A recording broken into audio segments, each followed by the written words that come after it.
नमस्कार, मैं हूं गोविंद कुमार और आप देख रहे हैं सनम न्यूज। आइए देखते हैं आज की हेडलाइंस। सीमा विवाद पर चीन की धमकी। भारत सीमा विवाद का असर सरकारी कंपनियों पर नजर आने लगा है। लद्दाख के गलवान घाटी में शहीद हुए वीर सैनिकों के पार्थिव शरीर को उनके पैतृक निवास भेजा गया। मुजफ्फरपुर के डीएम ने जारी किया आदेश, 53 कलर का तबादला। रिजल्ट में गड़बड़ी को लेकर मिथिला यूनिवर्सिटी के प्रभारी कुलपति का पुतला दहन किया गया। यूजीसी और राजभवन की अनुमति के बगैर 6 साल तक होती रही बीएड की पढ़ाई, अब दांव पर लगा 22,000 छात्रों का कैरियर। केंद्रीय विद्यालय में होगी आर्टिफिशियल इंटेलिजेंस की पढ़ाई। कोविड-19 संक्रमण के परिप्रेक्ष्य में संभावित बाढ़ की स्थिति से पूर्व चिकित्सा व्यवस्था सुनिश्चित करने को स्वास्थ्य विभाग ने जारी किया निर्देश। दरभंगा एनएसयूआई ने मनोड़ीपुर चौक पर फूल बाबू साफी के नेतृत्व में चीनी राष्ट्रपति शी जिनपिंग का पुतला जलाया।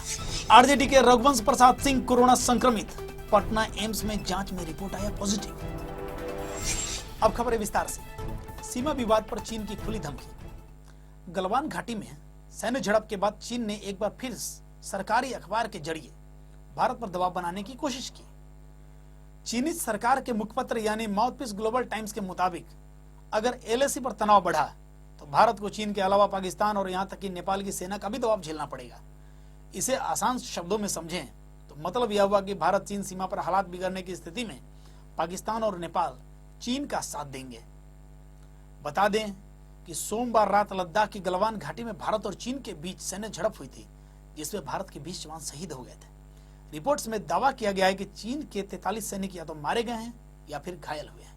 चीन के भी सैनिक शहीद हुए और एक चीन का कायरतापूर्ण रवैया है जो भारत के सीमा को छेड़छाड़ कर रहा है और ये बर्दाश्त से। केंद्र सरकार ने भारत संचार निगम लिमिटेड बीएसएनएल से कहा है कि 4G संसाधनों को अपग्रेड करने के लिए चीन के प्रोडक्ट्स का इस्तेमाल पूरी तरह से बंद कर दिया जाए। सूत्रों के मुताबिक टेलीकॉम डिपार्टमेंट ने सुरक्षा के मद्देनजर यह फैसला लिया है। लद्दाख के गलवान घाटी में शहीद हुए वीर सैनिकों के पार्थिव शरीर को उनके पैतृक निवास भेजा गया। बिहार रेजिमेंट के शहीद सुनील कुमार के पार्थिव शरीर को उनके पैतृक गांव तारानगर, प्रखंड बिहटा, जिला पटना पहुंचाया गया, जहां उनकी अंतिम यात्रा में जनसैलाब उमड़ पड़ा, जहां लोगों ने चीन के विरोध में चाइनीज टेलीविजन व अन्य सामान को जलाकर अपना आक्रोश प्रकट किया। शहीद सुनील कुमार का अंतिम संस्कार हल्दी छपड़ा घाट पर पूरे राजकीय सम्मान के साथ किया गया। सनम न्यूज सलाम करता है देश के ऐसे वीर सपूतों को। मुजफ्फरपुर के डीएम ने जारी किया आदेश, 53 कलर का तबादला। बिहार के मुजफ्फरपुर से बड़ी खबर आ रही है। मुजफ्फरपुर के जिला अधिकारी डॉक्टर चंद्रशेखर सिंह ने जिले के 53 कलर का तबादला किया है। तबादले की पुष्टि जिला जनसंपर्क पदाधिकारी कमलेश कुमार सिंह ने की है। तबादले की इस लिस्ट में अंचल कार्यालय में कार्यरत राजस्व कर्मी शामिल हैं। मुजफ्फरपुर डीएम डॉक्टर चंद्रशेखर की ओर से जिले के बीडीओ, सीओ एवं सभी संबंधित पदाधिकारियों को इसकी प्रतिलिपि सौंपी गई है। रिजल्ट में गड़बड़ी को लेकर मिथिला यूनिवर्सिटी के प्रभारी कुलपति का पुतला दहन किया गया। मिथिला यूनिवर्सिटी के पीजी 3rd एवं 4th सेमेस्टर के रिजल्ट में गड़बड़ी के आरोप के मद्देनजर छात्र नेताओं द्वारा उग्र प्रदर्शन किया गया एवं सुधार न होने पर आमरण अनशन की चेतावनी दी गई।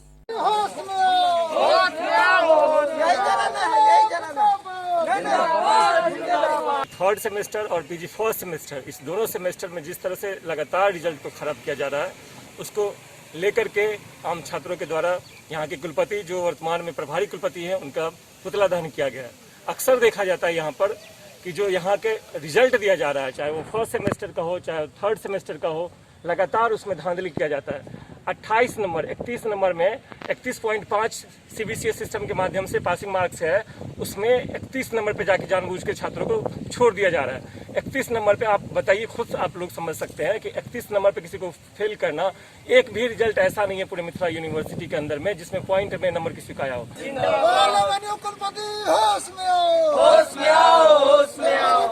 यूजीसी और राजभवन की अनुमति के बगैर 6 साल तक होती रही बीएड की पढ़ाई, अब दांव पर लगा 22,000 छात्रों का कैरियर। जी हां, मुजफ्फरपुर बिहार विश्वविद्यालय के दूरस्थ शिक्षा निदेशालय में नामांकन लेने वाले 22,000 से अधिक छात्र परीक्षा संचालित होने और डिग्री मिलने के इंतजार में हैं। वहीं यूजीसी द्वारा आरटीआई से मिली जानकारी के अनुसार संस्थान को बीएड कोर्स की अनुमति 2016 में ही समाप्त कर दी गई थी। इस पूरे मामले में छात्रों को बिना अनुमति कोर्स में नामांकन देकर गुमराह किया गया।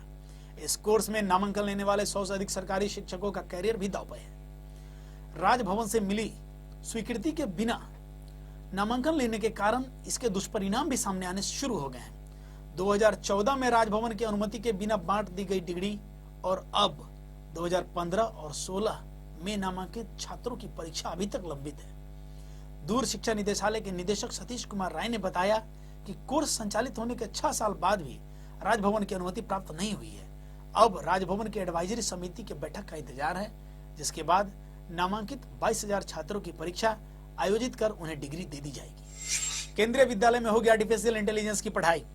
साइबर से संबंधित रोबोटिक्स, क्लोज सर्किट कैमरा व अन्य तकनीक को समझने के लिए 8वीं कक्षा से ऊपर के बच्चों के लिए शैक्षणिक वर्ष 2020-21 से इस कार्यक्रम को शुरू किया जाएगा।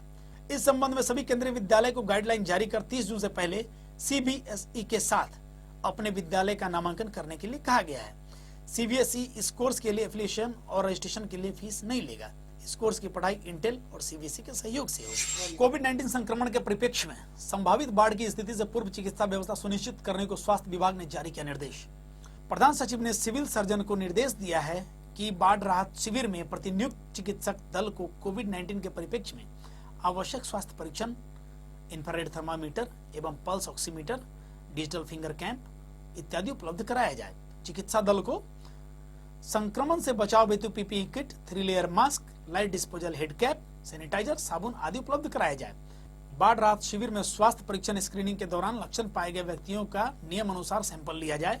सैंपल के उपरांत कोविड-19 पॉजिटिव पाए गए व्यक्तियों को आइसोलेशन केंद्र अथवा कोविड-19 कोविड सेंटर में भर्ती किया जाए। इसके अलावा बाढ़ राहत केंद्र के साथ संबंधित स्वास्थ्य केंद्र पर 24 घंटे एम्बुलेंस सेवा उपलब्ध कराने का निर्देश दिया गया है। दरभंगा से हमारे संवाददाता चंद्रभूषण यादव की रिपोर्ट। दरभंगा NSUI ने मनोरीपुर चौक पर फूल बाबू साफी के नेतृत्व में चीनी राष्ट्रपति शी जिनपिंग का पुतला जलाया। वहीं जिलाध्यक्ष त्रिभुवन कुमार ने कहा है, जिस तरह चीन ने नापाक हरकत की है, जिससे हमारे हिंदुस्तान के जवान शहीद हुए हैं, देश के युवाओं के दिल में जबरदस्त आक्रोश है। उन्होंने संपूर्ण चीनी सामग्रियों पर पूर्ण प्रतिबंध लगाने का सरकार से आग्रह किया है। आरजेडी के रघुवंश प्रसाद सिंह कोरोना संक्रमित, पटना एम्स में जांच में रिपोर्ट आया पॉजिटिव। आरजेडी के वरिष्ठ नेता रघुवंश प्रसाद सिंह कोरोना संक्रमित पाए गए हैं। कई दिनों से बीमार चल रहे रघुवंश प्रसाद सिंह को बीते कल पटना के एम्स में भर्ती कराया गया, जहां जांच में कोरोना पॉजिटिव की पुष्टि हुई है। रघुवंश प्रसाद सिंह को छाती में दर्द, खांसी, सर्दी के साथ सांस लेने में तकलीफ हो रही है। पटना एम्स में भर्ती होते ही डॉक्टरों की टीम ने कोरोना संक्रमण की आशंका को देखते हुए उन्हें आइसोलेशन वार्ड में भर्ती किया, जिनका जांच सैंपल रिपोर्ट पॉजिटिव आया। रघुवंश प्रसाद सिंह आरजेडी के राष्ट्रीय उपाध्यक्ष हैं। उन्हें पार्टी में सुप्रीमो लालू प्रसाद यादव का काफी करीबी माना जाता है। कोरोना संक्रमित पाए जाने के बाद पार्टी के कई वरिष्ठ नेताओं की कोरोना जांच तय है। इसका असर विधानसभा चुनाव की तैयारियों पर भी पड़ेगा। अभी अभी पड़ोस के 2 जिलों से आ रही है ब्रेकिंग न्यूज।